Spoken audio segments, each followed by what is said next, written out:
Hi, hello, vanakkam, namaskar, and welcome to yet another episode of my podcast series, The People I Meet. My name is Shruti Vijay Kumar Vasant. I am a radio jockey from Chennai, and on today's episode, I am going to be introducing to you a DJ. So the moment I say the word DJ, automatically the word that pops into our heads is, of course, a party. So we always assume that a DJ is the person who is responsible for, making people have the most amount of fun during a party, and he or she, in fact, truly is the life of the party, right? But a DJ does so much more than just that. It's not about just understanding what is the latest hit song or about having a database of the latest songs. It is about having a deeper understanding of what really sets the tone of the party. And trust me, being a DJ is not as easy as it looks. So today, to talk about his journey, I am going to be having on my podcast, I'm going to be welcoming DJ Zen. So let's say hi to DJ Zen. Hi Zen, how are you doing? I'm good, thank you, Shruti. How are you doing? I'm doing fantastic. So first things first, I know that this is not something that you do at all. I think this is probably the first time I have bullied you into doing something like this. So thank you so much. So let's just go back and talk about the beginning, okay? About your journey. Because to be very honest, right? Today, yes, of course, a lot of people look up to a DJ and they say, hey, that's such a cool job. It's such a cool career choice to have. But I'm sure when you started out, that was not the case. So how did you sort of just, get into the industry as such? See, right from my school days, I used to collect music, Back in those days, we did not have access to much of the music. So what I used to do is I had a tape recorder. So I play the music on the TV, the MTV, and then take the tape recorder closer to the TV, press the record button. And that's how I started my collection. I'm talking about like mid-90s during my school days and stuff. Right. And I came to Chennai for my college studies. I joined Lala, and then here, I started burning CDs. I started having a huge collection of CDs during my college days. So we used to have these cultural entertainments in Road Track. So during all those Road Track programs, I carry all these CDs, and whoever comes there and handles the console, I give them, okay, take this CD, play this particular track. Right. And the audience loved the music, what I generally give it to them. And so I made sure I carry my best collection during all these programs, because I never entered into the console, but I always made sure I carry these CDs for their sake. And after a point in time, I thought, okay, because I became an active participant of Road Track, and I thought, okay, why have someone else to handle all these things? So I started taking over the console. So back then I had absolutely no knowledge of DJing. All I knew was like I have to play music which people enjoy. Right. So during our lunch break and everything, I randomly play music, everybody dance to.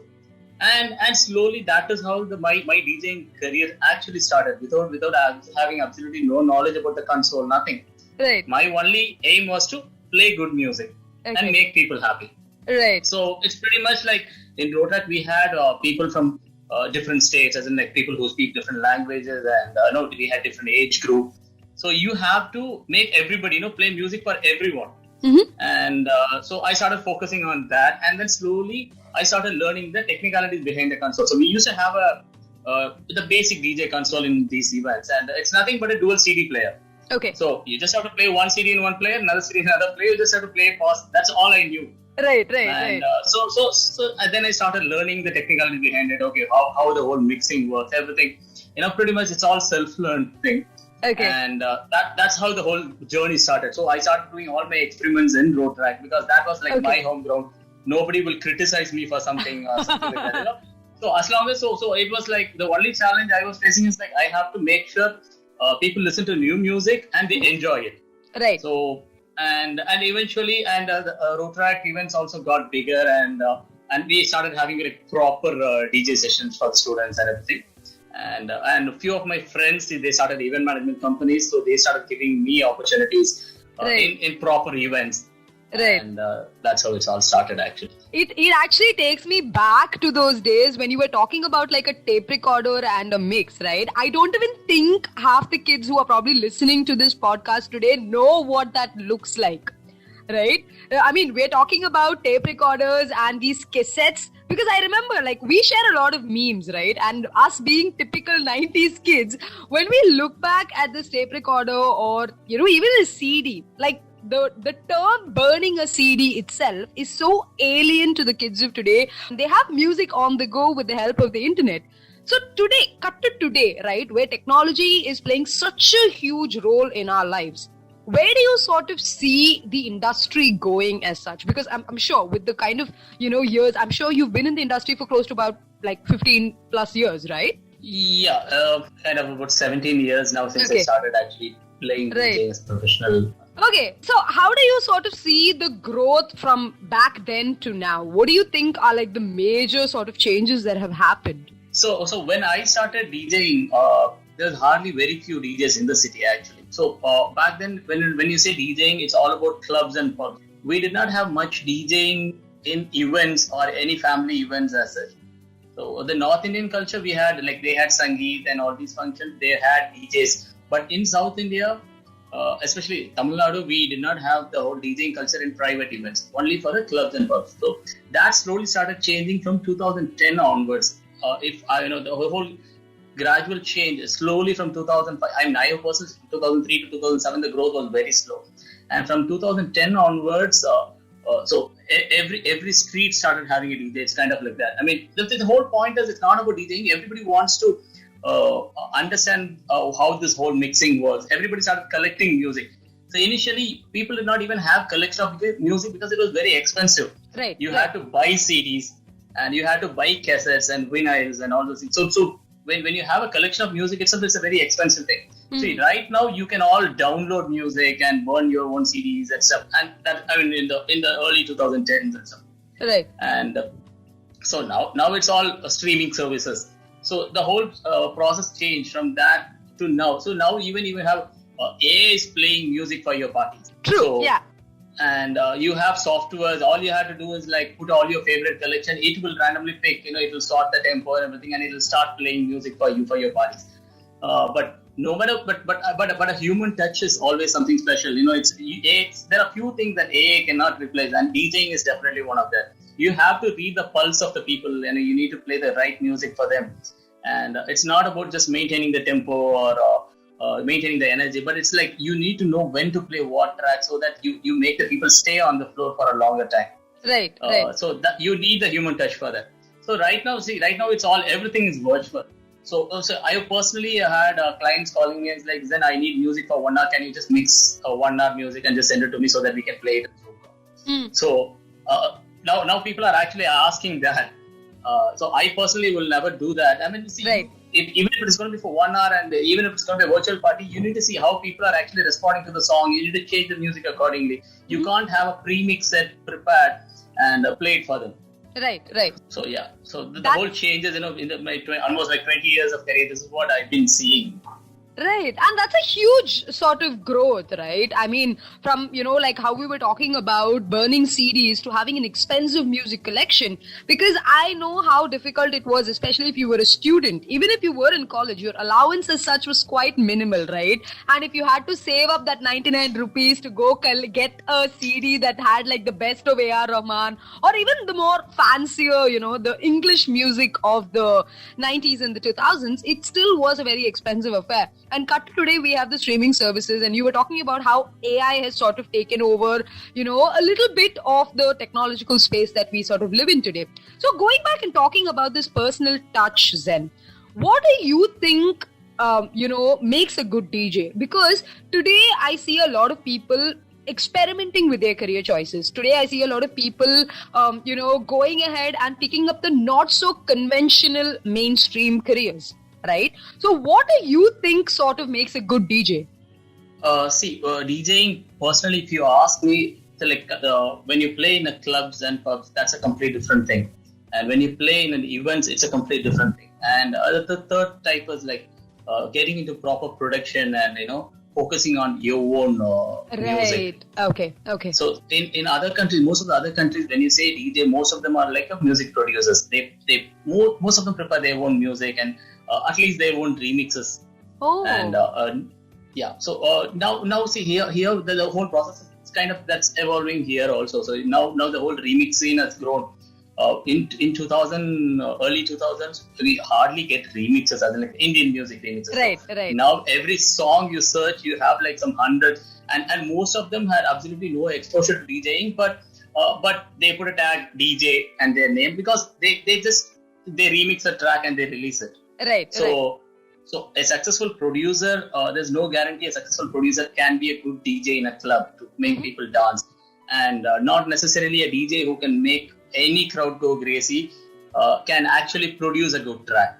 So these are complete different things. And when it comes to events, the basic thumb rules are completely different from a club thing. Because events, you will have people who listen to different languages, different genres. And in club, most of the clubs have their specific night, or it's a commercial music, and you don't play around with too many languages or different genres much. You don't mix around too many things in one night.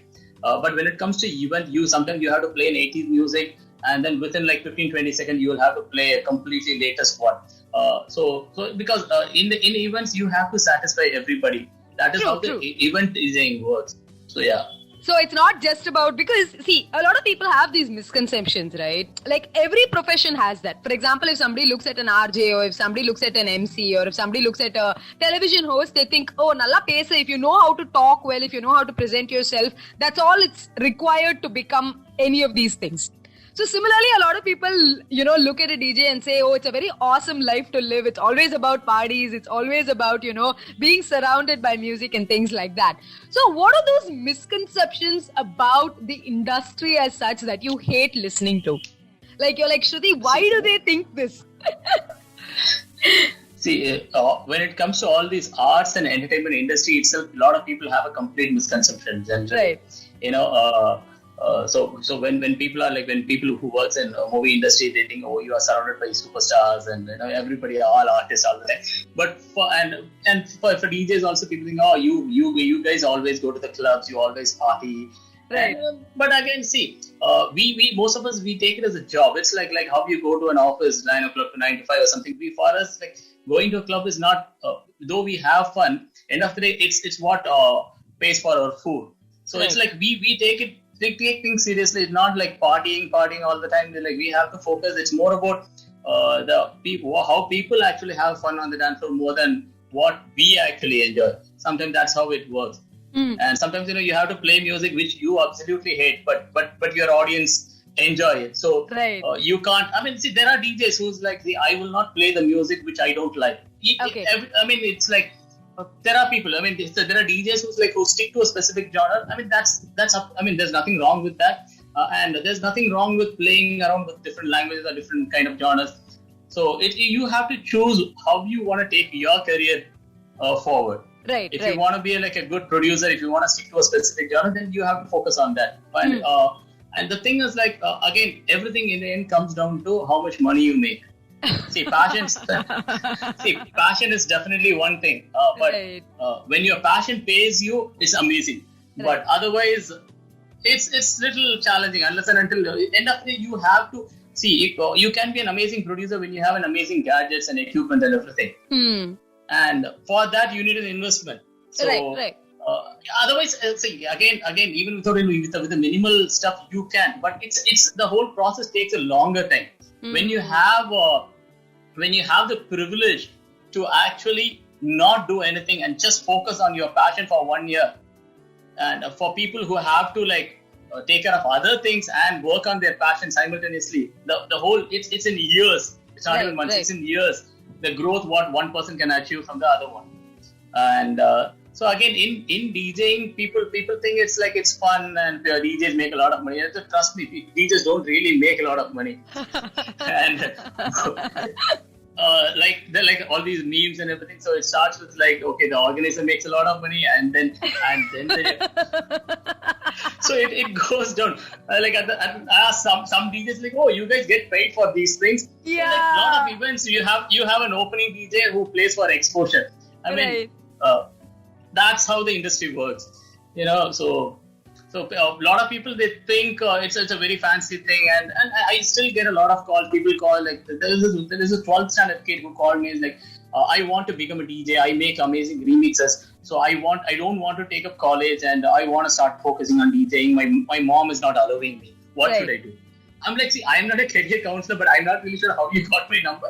But I told him one thing, it's like, whatever you do, you finish your degree, work on your passion and all this thing in the side, but don't give up on your college studies and think just to focus on DJing. I mean, any career for that matter.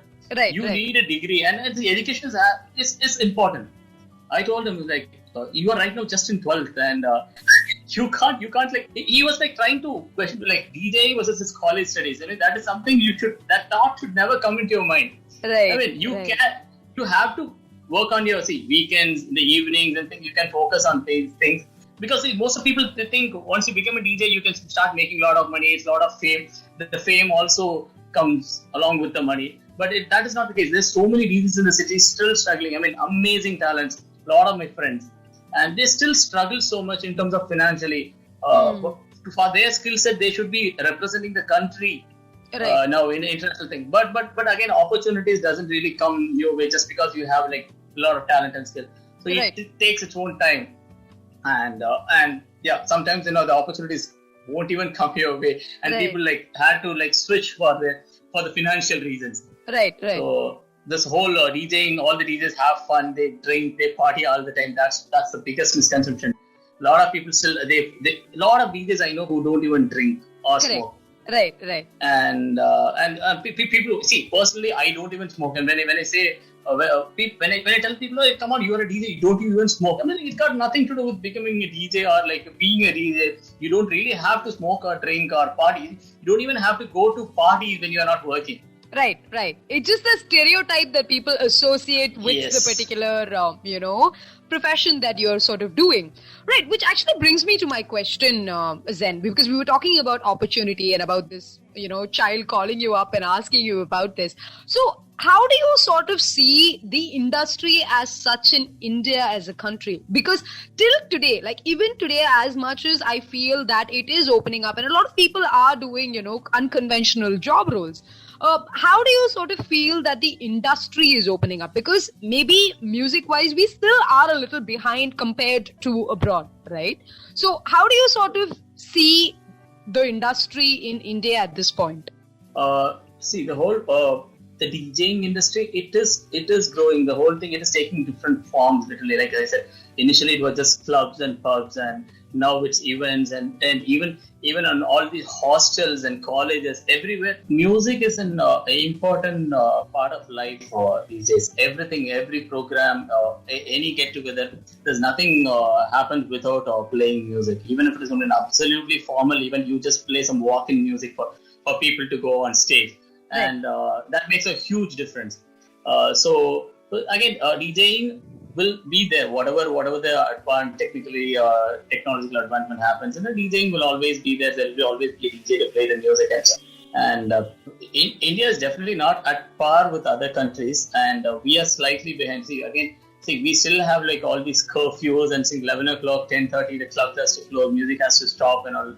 There are some cities where they allow music till 3-4 o'clock in the morning. But again, India is definitely not at par with other countries in terms of the whole partying scene and everything. Now, like I said, the whole remixing production, music production, that has been majorly growing. Even before you become a DJ, you started like doing remixes and everything in your bedroom itself. So, and now you have a lot of opportunities because of all these social platforms. And there's so many people who became popular even before stepping inside a club and start playing music. Right.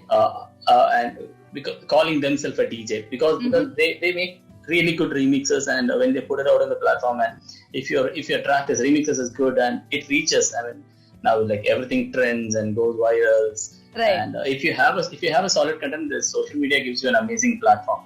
True. And again, as a whole, from the culture perspective, 10 years back, when you tell your parents, I'm going to a club, or when you go to I'm having a get together with my friends at a particular club, that's a huge thing for the cultural parents. shock itself. Yeah, definitely. And now it becomes a very common thing. It's like people go to office, and then in the end, when they finish their work, they come to a club, they have a drink with their friend, and it's like 1 or 2 drinks just to relax, and then go home. That's a very common thing in other countries. So, and even in India now, that has started, like last few years, and pretty much it's like people come to the club in the evening post work. They just come. Before, when you go to a club, people all dress up. Okay, I'm going to go to party and club. See, now people just come in there very casual wear. They go to office, they carry their laptop bags, and they enter the club and then just leave it in the console. It becomes like a very normal thing, like going to a restaurant, going to a club, spend an hour with friends, and then go home and relax. And so though this thing started late, but it's we are getting there. So. Right. So the industry as such is sort of evolving in a manner where a lot more people are being included, right? Earlier, it was like only a particular section of the people would probably be at a club, right? There still was that sort of ideology maybe in India. Like we were talking about this whole culture shock, right? Today, it's a lot more accepted. Today, a lot more people are sort of accepting and understanding how the industry and the world by itself is changing. So moving on and talking a little bit about technologies, and because I know that you're very passionate about it and you use it extensively in your line of work, right? I think you have more gadgets in your house than you have other modes of, maybe if I walked into a kitchen, if there exists one inside your house, there would probably be one cup and one mug, that too for your coffee, and the rest of it would all still be gadgets. So let's talk a little bit about the role that technology plays in your field, right? Because you are also a visual DJ. It's not just about the music anymore for you. You also handle a lot of the visuals, and you, I think, were one of the pioneers in Chennai when it came to the visual scene. So how important is it for someone to be technologically savvy if they want to get into this, sort of line? All these computers and technology gadgets goes hand in hand with most of these industries these days. Okay. And so we have a lot of equipments. When you're a DJ, you have like every once in every few months, you have a lot of new DJ consoles or a lot of brands. See, Pioneer just released an amazing equipment a few months back, and all the clubs been shut for 6 months, and Pioneer was releasing a new gadget which was costing in lakhs in Indian money. So see, again, you can when you are actually good at technology, it's easier to adapt to all these advancements, and you can include that in your music life, or in your even if you buy equipment, you can add it to your studio. It's gonna help you. The entire workflow gonna get much more easier when you have all these gadgets. So it definitely plays an important role, and if you are good at handling these gadgets, then it makes your life much more easier. Yeah. Okay, so technology definitely does play a huge role, I think, in sort of any career, platform today, because there are so many different options to choose from, and understanding what works best for the stream that you are sort of associated with it definitely makes all the difference. And going back and talking about music as such, Zen. So you've had like a 17-year or, long career association with this particular stream. So how has your personal music sense evolved through the years?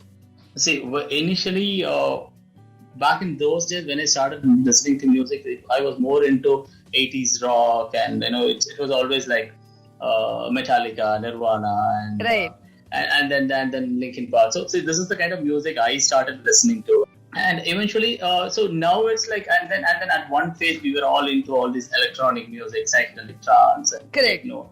And even now, so again, I don't restrict myself to a specific genre of music, even for listening purpose. I personally listen to all kind of music as long as it is interesting, and so even in my car, I have like a very random playlist. From A.R. Rahman, Ilayaraja numbers to completely something latest in electronic music. So I randomly play all kind of music, and it's completely depends upon the mood. Right. So that is how your personal sense of music has changed. And when you talk about your growth in the industry as such, right? Starting off, you were one of the very few DJs who were actually there in the city. And today you are one of the most sought after DJs, not just for events and parties, but for also, a lot of these corporate gigs that happen, right? So how do you think you have sort of stepped up the game, or you have sort of changed the industry for the better? What do you think has been your role in the DJ industry for Chennai? Oh, this is a big question. No, it's an important question because, there are a lot of people like, that we automatically think of when it comes to a certain profession, right? So today it's safe to say, as much as you want to be humble about it and, say, no, it's not like that, it is the truth. And today there are a lot of people who specifically request for you for a certain event or, anything of that sort. So how do you think? See, it's basically about all of us having our own growth points, right? So I just want to understand where you see yourself over the past 17 years. How is it personally been for you being a part of this industry? So, like I said, I started like playing for a small crowd inside, road track, and it became like events, corporate events and stuff. So, so that growth was like very gradual, and once you play for a specific corporate, and if they really enjoy the music, most of these corporates have like an annual bash. And so okay, the last year this event management company did, and this artist came. So what happens is certain artists, they don't want to repeat. Okay, this particular band came and played music for us. Okay, let's have a different band this time. But right. When it comes to DJs, most of the time, if a DJ was successful one year, they won't say like, okay, last year we had the DJ, let's change the DJ. No. What happens is like last year the DJ was there, he was really good, let's use him again. One of the biggest achievement personally, if you ask me, in my career is for a specific team of Amazon. I started playing in 2009. Okay, and 2008, I think 2008 or 2009, and back then the team was 80 people. Okay, and until 2019, last year, continuously I played for them for 12 years. Wow. So every year, so that team is close to about 2,000 people now, I guess. So it's like, okay, last year he came and played, he was good. Let's have him this year. Right, so it's like 12 continuous years I played for that one particular team, and the team is huge now. Mm-hmm. So this is something I personally feel really special about, because it's for a particular. See, again, they had different HR, the team managers, everything with team. But it's just that somebody becomes the manager next year. He was already a part of the core team this year, so he saw my work and he was like happy with it. So it's like next year when he becomes the in charge, it's like, okay, let's bring Zen back again. Right.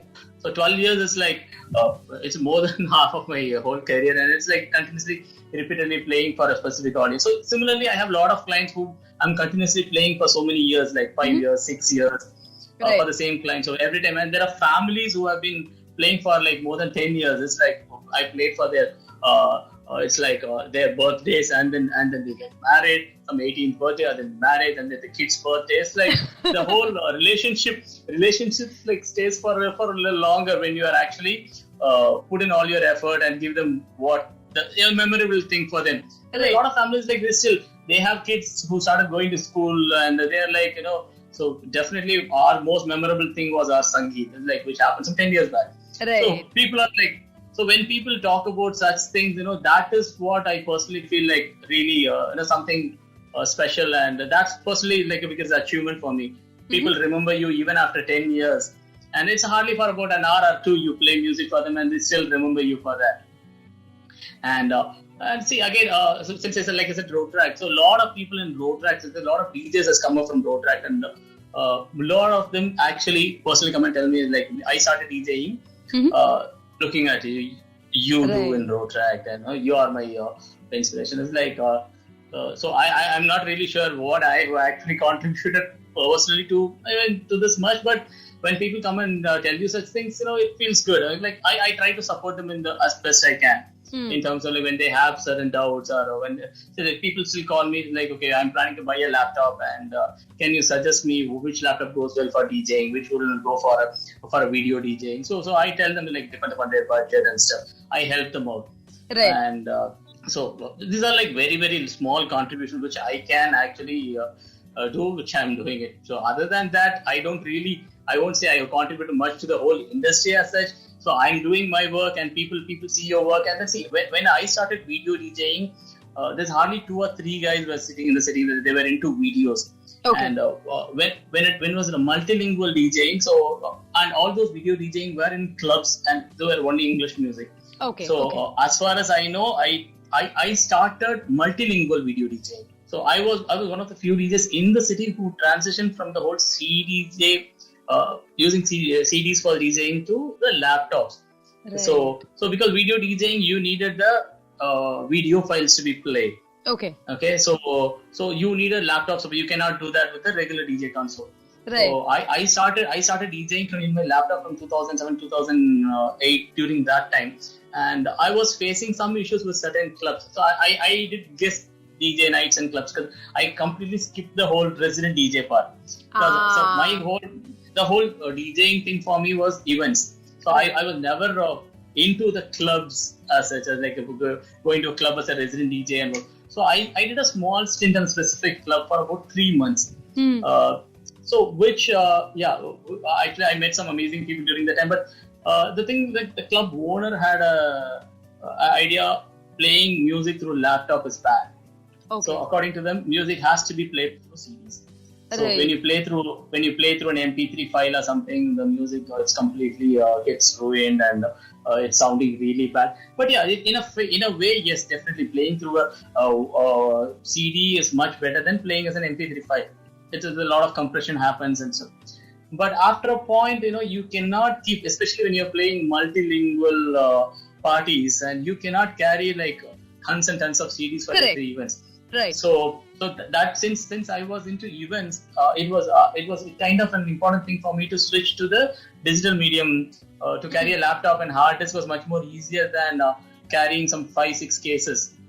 And I used to carry some 3 cases of CDs. Each case had about some 200 CDs. So literally 600 CDs. And one good thing those days, like we knew which case had which CD and which CD had which track in that particular number. Now I have thousands of songs, and I sometimes you don't even remember which folder you kept it. You just have to use the search button and then pick that song. I can't remember how I remembered all those cases and CDs and which track was there in which CD. That was one interesting case back then. But yeah. Right. Wow, so it's been quite growth, because 17 years is not an easy thing, right? And to continuously be so passionate about this particular field is something that is truly commendable. And like I said, you truly have sort of set a precedent for a lot of other people to follow your footsteps. And I think that's a very, very amazing, sort of feeling to have. And like you said, see, it's very nice when people come up to you and say, hey, I look up to you, you're my inspiration. Because at the end of the day, these little things sort of make us feel good, and they make us feel validated, because at the end of the day, that is what we all sort of strive for. We want to be good at what we do. We want to be able to leave people with these sort of memories. And which sort of brings me to my last question to you, Zen. 2 things that you thoroughly love about being a DJ, and 2 things that you absolutely hate about being a DJ. It can be your personal opinion. It can be, about the industry as such. It can be about anything, but 2 things that you love and 2 things that you hate. Okay. So the 2 things I won't say hate, but which I'm not really happy about or something like that. So the whole stereotype about DJing. Right. Okay. What people has about the industry as a whole. Okay. So when you're a DJ, like I said, you do drugs, you drink, you smoke, and all those things. It's like even without saying, people think that way. Right. So that is something which, So that is not something which I'm not really okay with. And another thing, probably, I don't know, all those late night things. There are parties which... But Zen, you work most efficiently in the night, okay? Which is the true, honest fact. Anybody who knows you knows that 5 a.m. is like midnight for you. So because, see, that the whole thing happened because of the industry, I would say. Because it's not like... it's not like during my college days and school days, I used to stay up till 4 o'clock or 5 o'clock in the morning. So, see, I'm completely fine with that, because a lot of my friends, other DJs and everybody knows super late night gigs are not my thing. So I always take somebody along with me. See, I have played parties like we started like at 9 o'clock in the night and went on till about 5 a.m., 6 a.m. in the morning. Right. I've done gigs like that, but that is definitely not my thing. When a client says we want music till 5 o'clock or 6 o'clock in the morning, I make sure I take someone along. Right. And I tell them like I play till about 1 o'clock or 2 o'clock, and then probably I'll have one of my colleagues to handle the music after that. So I really see, again, it's not about I feel sleepy after 2 or something like that, but right. I stay up till 3, 4. But working after a specific time, like after 1 or 2, playing music, and then I kind of, it's not my thing personally. Okay. I don't really enjoy doing that. Right. So these Fair two enough. things. Okay. And two things I absolutely love about this industry is like you make people actually forget about all their worries, and Right. when they come to the dance floor, you actually make them forget about all this sad things in their life, and this is sort of just like be there. Like so many people, they don't even drink, but when you play the good music, they'll be on the dance floor like. They forget everything and they keep dancing, and they'll personally come to the concert like, definitely I had an amazing time, thank you so much. When people come and thank you for something you get paid for, Right. Right. see, again we are not doing, this is not like when you do a charity, when somebody says thank you, it's a different thing. But see, you are doing your work. When somebody comes and thanks you for your work, that's something very special. Right. That right. means, okay, there's nothing directly connected between you and them except for the music. So you're not doing them any favor, they are not doing you any favor, but they are happy, you're working. Right, so that right. the whole connection, that is something very special. I really so when people come and thank you, that is something special, that makes you feel special. Nice. So that is one thing. And okay, the second thing is you get to travel and meet a lot of different people. So see, I travel for events and parties to other cities, other states, and I've traveled to other countries also for parties.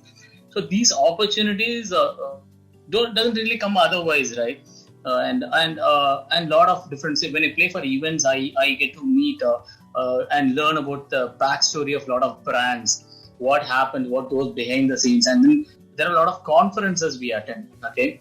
And these are all closed door conferences, literally the company secret, their strategies. And you have like some amazing speakers coming forward. Like if you have to attend their session, you have to pay like a 5,000 rupees or 10,000 rupees entry ticket, literally. And there's a lot of such events, and I personally attended as a DJ. And my role in those events, like very, very minimal. I mean, all I had to do like some music or something. I'm talking about events, not in a party. Right. During such events, I get to listen to such amazing speakers whom I don't think I would have heard otherwise, like not on a YouTube channel. I'm definitely not the person who goes and pays a ticket and attends a seminar or something like that, unless and until it's something got to do with my industry. Right. But these are like the motivational speakers. No, I don't think so. I will never pay for a ticket and go and attend a motivational speaker speech, no matter how amazing he is. I mean, not my thing. Like, and so many of such sessions have given me like amazing insight about life, different perspective, how you can actually, they address to a specific gathering for a particular industry. But for a fact, these content, whatever he says, actually can, apply in your life also, in your industry also. Right. And so I had an amazing opportunity, something like these, to meet a lot of different people, interesting personalities. So that I definitely have to be thankful about my the field which I chose. I think that's very, very true, because I've always sort of, put myself in those shoes and thought pretty much the same thing that you were sort of talking about, because being an MC sort of has given me those opportunities, right? And I think, in fact, we also met at one such event, and that is how our sort of association began. And these sort of events or these corporate opportunities that we are a part of, the gigs that we are a part of, give us access to people who we would have not met on in an everyday life. I'm sure you've had an opportunity to, play for the Chennai team, right, as part of the IPL. You've had so many such experiences. I think there was also like a really famous cricketer that you met during a point. Like, you've had so many of those experiences, access to, CEOs and these top celebrities and stars that we as normal people would not have had access to if not for our jobs, right? Definitely. See, the thing is like, right from my school days, I was a huge Sachin fan. Watching a cricket match, the moment Sachin gets out, I turn off the TV and I literally go to the bed and I just like, right. And my mom is like, what Sachin out or what? So this actually happened all through my childhood days. I was a huge fan. I had a huge collection of every paper articles and photos of Sachin that came in magazines, papers. I had literally, when I came to Chennai for my college, I literally had a suitcase full of contents about Sachin. Wow. I used to be such a crazy fan, and I always wanted to meet Sachin. As a normal audience, the only opportunity I would have had was like going to a stadium, watch him play in the ground. Right. But as a DJ, I had an opportunity to be in an event when Sachin was there literally for about 2 hours, and he literally walked beside me. Like when he entered, I was right there with him.